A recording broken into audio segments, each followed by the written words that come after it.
Hi, everyone. Thanks again for letting me present on the State of Farm to School report State of Farm to School in San Diego County report for the 2015-16 school year. This is actually the fourth annual State of Farm to School report, and it is funded by both the California Department of Food and Agriculture as well as Leach Tech Foundation. So we, of course, appreciate their support.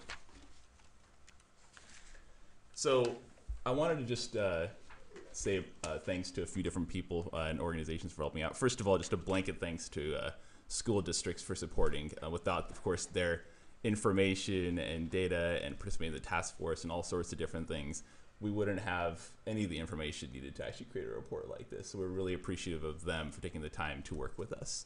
Also wanted to say thanks to Colin Curtin, who's my predecessor as Director of Food Systems, but he's actually working as a consultant in Minnesota, food systems consultant. So he worked with us heavily on the analysis and write-up for this report, as well as Elizabeth Vaughn, who is our food systems manager, who helped out in all sorts of different ways, which I can't even name everything, from data collection to getting the survey together, to the pictures, to reviewing, to editing, and all sorts of different areas. So I just wanted to say appreciation to all those people. So what is the purpose for the report? So I think there's several different purposes for the report itself. One is really to understand the changing landscape of farm to school in San Diego County. And what I mean by that is not necessarily looking at just the numbers, but what the numbers actually represent in terms of growth or a reduction in growth, or just various different meanings behind those numbers. And we'll talk a little bit about that as we go forward within this presentation. Secondly, sort of encouraging more growth and support for farm to school in San Diego County. And what I mean by that is this report and some of our work within these this series of reports is really geared towards helping to, could be helped to sort of market our farm to school efforts in San Diego County, whether it be within school districts or county funding or regionally or nationally, state funding as well.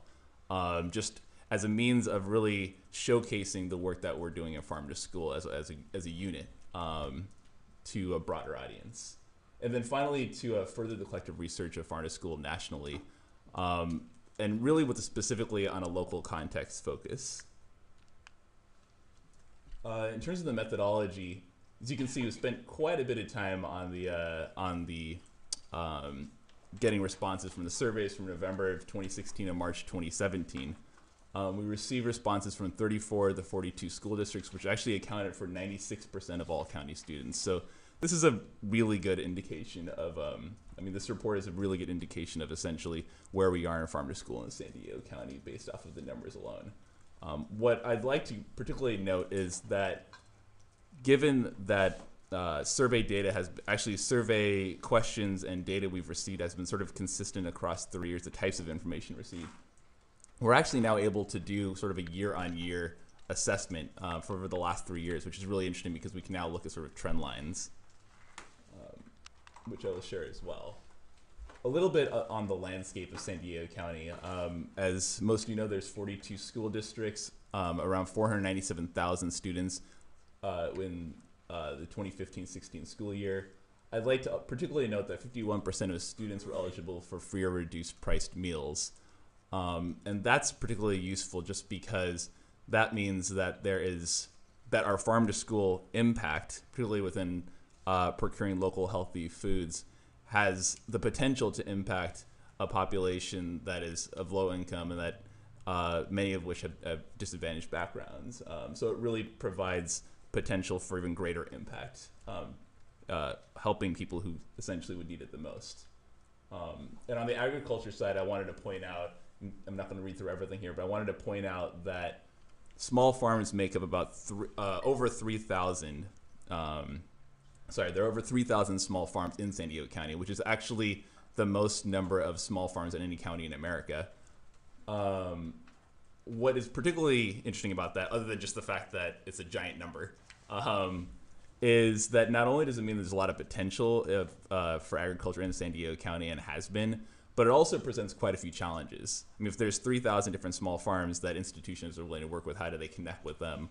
how much land acreage do each of those farms have. And actually, the definition of small farms here is actually 10 acres or less. So the answer to that is little. So essentially, it means that the quantity available that can be produced from these small farms is pretty small. But there are ways around it that we can talk about a little bit further. But just wanted to sort of get you thinking about sort of what the landscape actually looks like with so many small farms and how to actually and some of the challenges that might be to work with them, but some of the benefits as well. And then looking at some of the survey data we actually uncovered from our analysis, total food purchasing in San Diego County in 2015-16 for produce was 11.7 million, for food overall was 71.9 million. And that 71.9 million is pretty consistent, I know, with at least the year before that, and I imagine over across the years. Local food purchasing, and before going over those overs, I just wanted to mention that the definition of local food that we use is our Farm to School Taskforce definition, which is really a 3-tiered definition. There's what I would call sort of hyper-local, which is within San Diego County. Then there's a second tier, which is 250 miles outside of San Diego County, but within California. And then the third tier is raised or grown within California. And so with that definition, 6.1 million in local produce was procured by county school districts in 2015-16 and 17.7 million in food overall. Looking at these numbers a little bit and relating them to the overall is some insights can be made, which is one, local food is 25% of food overall, about 17.7 to 71.9 million, which is a pretty significant number. That's definitely a very material number. Even more material is the fact that 6.1 million of 11.7 million, which is over 50% of produce, is purchased within California, or is grown within California. And then, so that gives you a little bit idea of just the sheer amount that purchased overall and locally. Now let's delve a little bit further into sort of the some of our findings. One of which is on the districts reporting extensive capacity for freshly preparing meals. This districts reported essentially 8% of responding districts in 2014-15 said that they have extensive capacity for preparing fresh meals.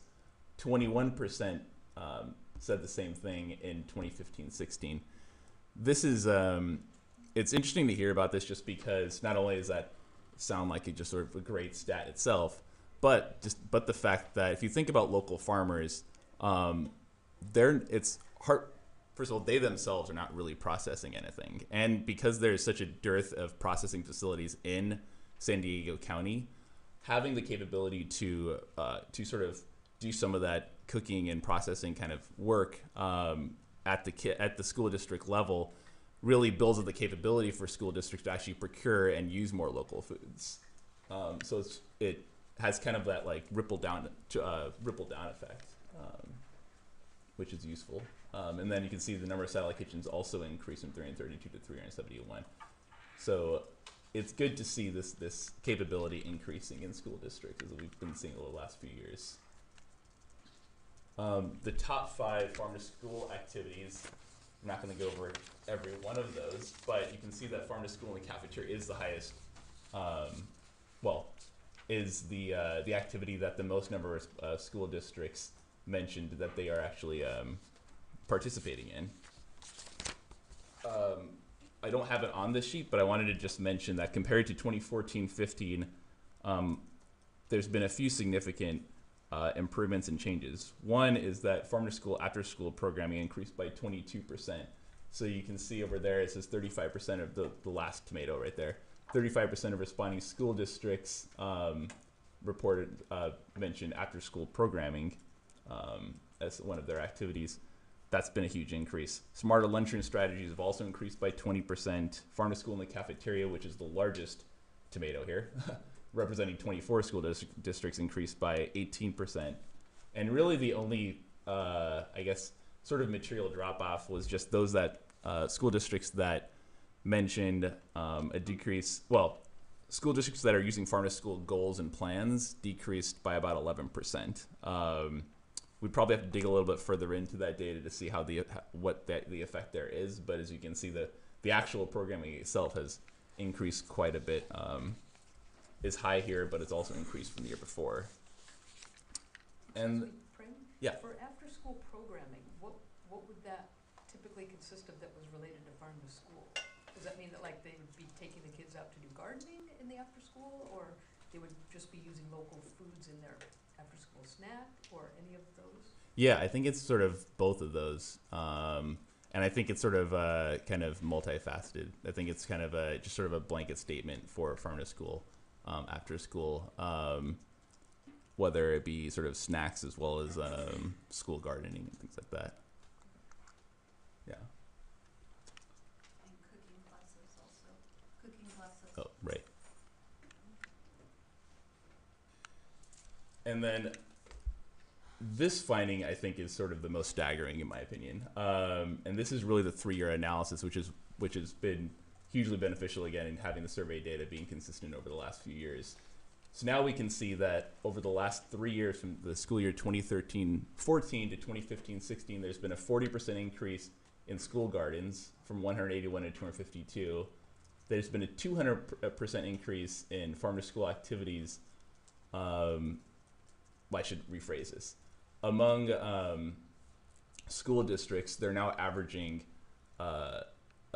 essentially a huge increase in those that are participating in various farm to school activities, from 1.5 activities on average in 2013-14 to 4.5 activities in 2015-16. And those activities could run a range of different areas, from school gardens, local procurements, local food marketing, various nutrition education. But the point is there's been a large increase within the same data set over the last 3 years in farm to school activities. And then, of course, the highest number there is the fact that there's been a 470% increase in local food purchasing over the last 3 years, from 3.1 million to 17.7 million.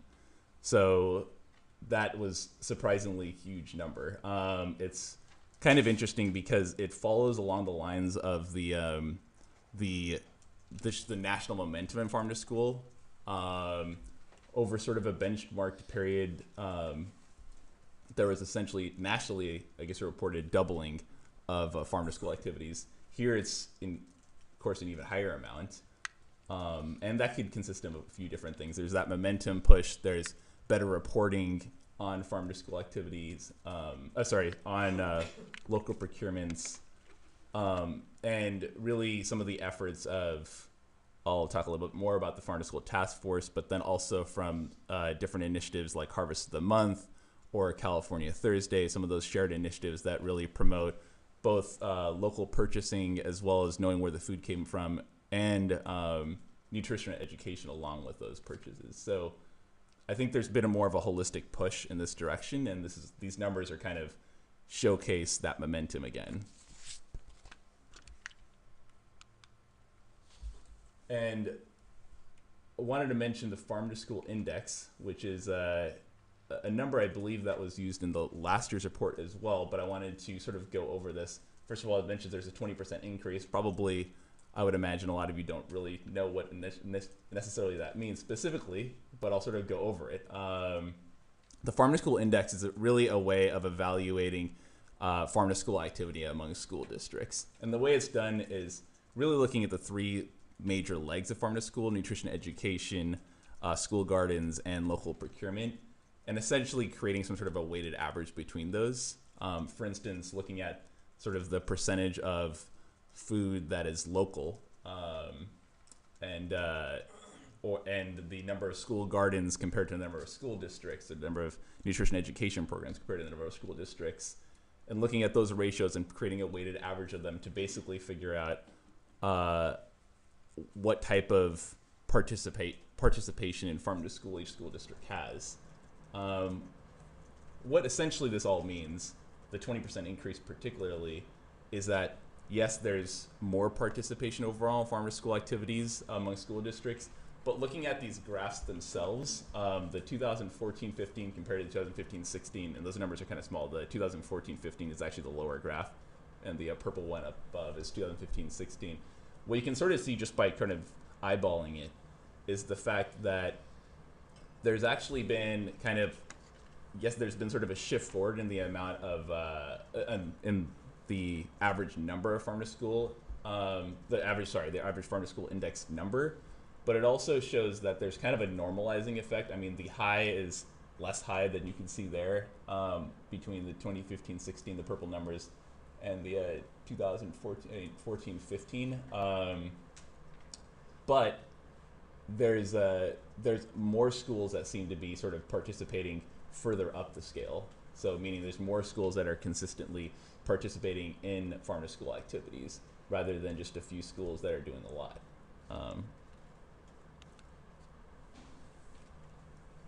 Which is again just another way, of course, showing that there's been a pronounced increase in farm to school activity over the last few years. And then looking at the farm to school task force, for those of you that do not know, the farm to school task force is a collaborative convening that's held several times in a year among school food service directors, farm to school support advocates, and support organizations themselves, that really focuses on the shared objective of increasing and promoting farm to school activities among the school districts and sort of encouraging one another, finding best practices, bringing up new innovations and new ideas to really push things forward within farm to school, within the farm to school space itself. Chip has been sort of managing this project, the Farm to School Task Force, since 2010, and we've seen consistent growth throughout. To now, there's relationships with really all the different counties, all the different school districts in the county. However, the Farm to School Task Force membership, I should define membership itself, is based off of a school district participating in at least 3 different events, of farm to school events that Chip leads. So in terms of the task force, or going to the Good Food Showcase, or doing a farm to school visioning session, various different potential opportunities there. I won't go over all these different points here because there's like 10 different points, but I would like to say, just generally speaking, farm to school task force members are more likely to participate in farm to school activities such as California Thursdays, and they participate more often as well. They're also more active in local food purchasing. One of the last points there says that they dedicate a higher portion of their produce budget to local foods. They also essentially consistently use the Farm to School Task Force definition of local itself. And one point I wanted to mention here is kind of the last little sentence there, which basically says that even though there's sort of more participation in farm to school, and there's more procurement of local foods, and there's more local produce, and just more participation in local buying in general among the task force members, the average cost of meals hasn't significantly increased for task force members compared to those that are not within the task force. So it's sort of interesting, particularly because the general notion is that local foods is more costly, and yet school districts are able to sort of manage this without actually having an increased level of cost, a significantly increased level of cost. So that itself is quite interesting. One other point I'd like to mention here is that, it's hard to sort of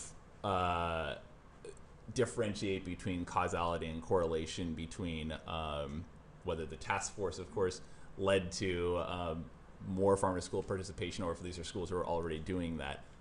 What I'd just like to say, just regardless, either way, this is a group that essentially has shown itself to really be pushing the envelope from farm to school activities, buying more local produce, participating in more farm to school activities itself. So really, either way, it's a really powerful group in farm to school within San Diego County, and so we're very proud of the group that's formed here.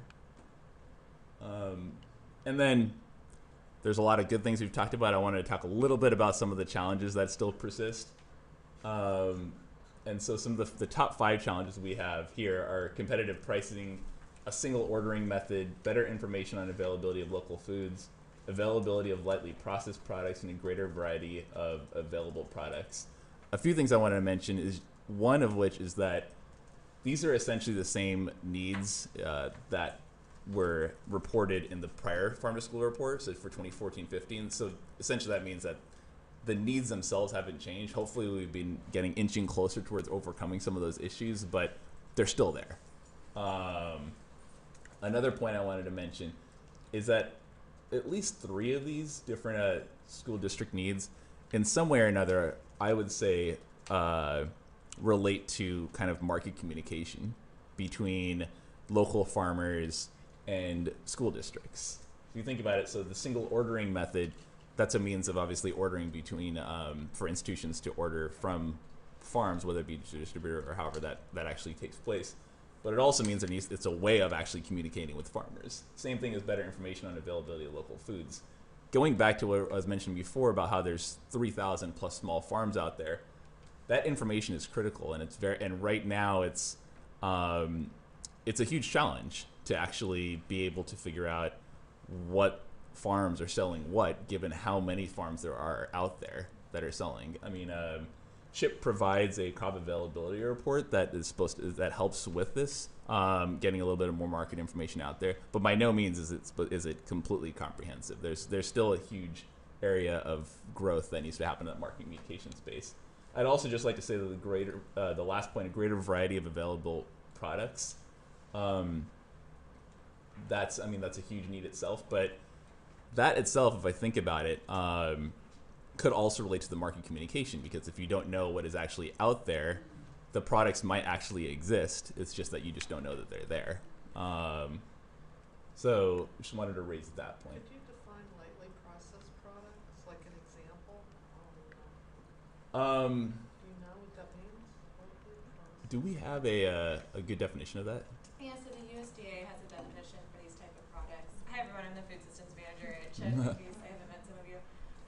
So lightly processed is basically taking a whole food and just changing it slightly without using added heat, any type of cooking, basically, any type of something that's going to be added that actually changes its chemical composition. So slicing apples, basically. Or like pico de gallo. Baby carrots. Oh, okay. Yeah, like a chocolate.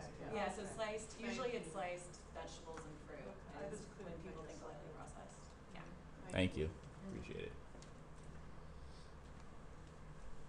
And then relating back to the needs, these are a few recommendations for school districts that are listed. All this is listed within the report itself, of course. One is to consider forward contracting with growers. Again, going back to the fact that, well, before talking a little bit more in context, forward contracting itself means essentially creating a contract with a grower for buying a certain amount of produce or food itself at a certain time for a certain amount. So it's essentially preparing things for the future. And why this is so important, particularly given the context of so many small farms, is that when small farmers themselves have, again, 10 acres or less, and there's 3,000 plus of them, their ability to produce large quantities is a huge challenge, of course. But if they can, if forward contracts are created with some of these small farms, the idea is that they can then prepare to actually produce more of a certain type of crop that's they're contracted to produce up front, so they actually prepare for this to happen, which again which creates larger capabilities of working with small farmers. And then focused purchasing based on the crop seasonality, that's essentially there to keep prices low, addressing the need for competitive pricing. And I would like to just point out the Commit to Common Farm School Task Force definition of local. I've already mentioned the definition itself, but the reason why this is particularly important is not just the fact that it creates sort of a commonality and it creates consistency across our task force and across school districts themselves, which of course itself is an added benefit for evaluation and assessments and things like that.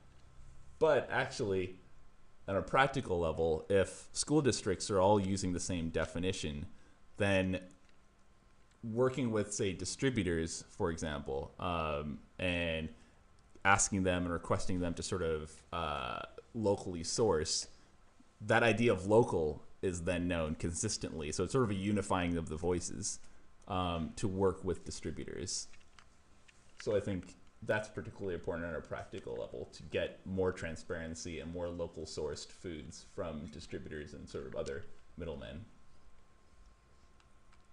And that is basically it. Yeah, thanks everyone. Any questions?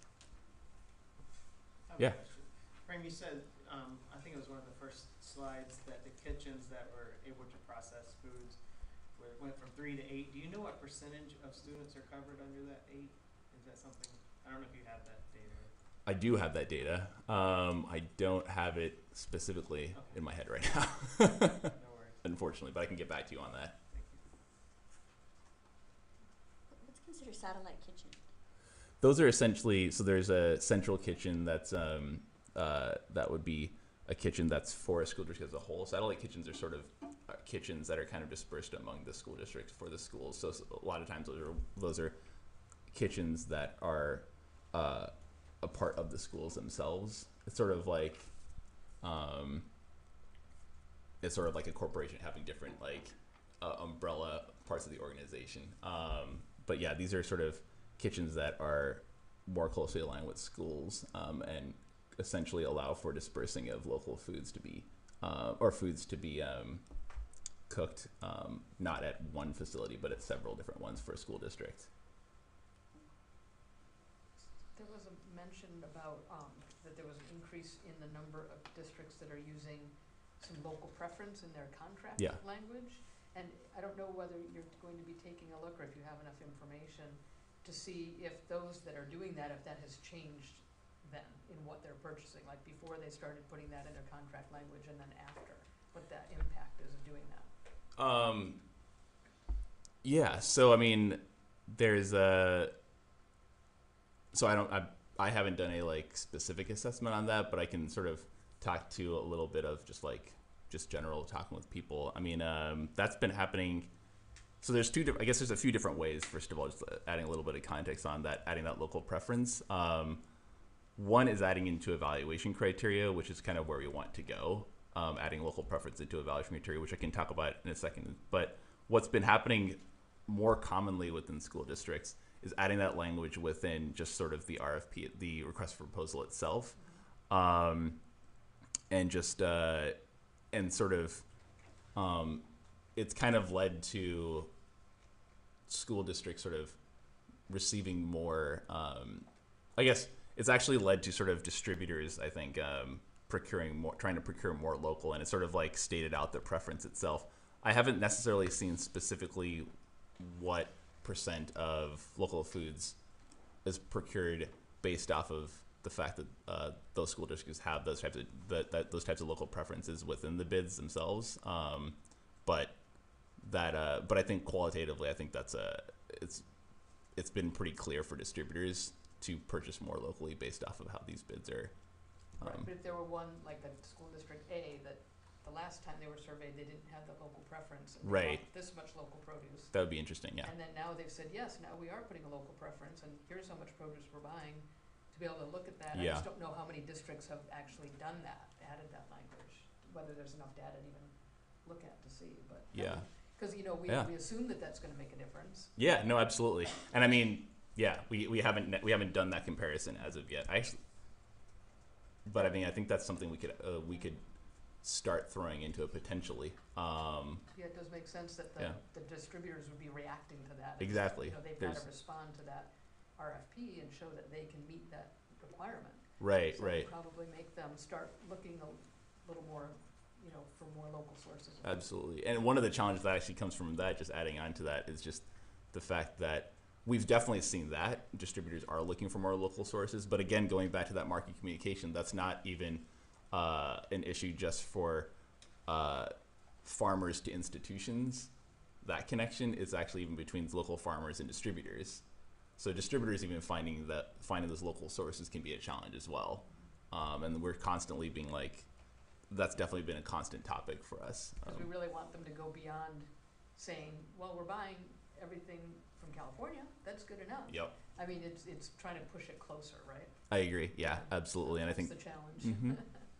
Yeah. Well, I wanted to point out that when the report, which I believe one of the things I wanted to comment is that it's visually just so beautiful.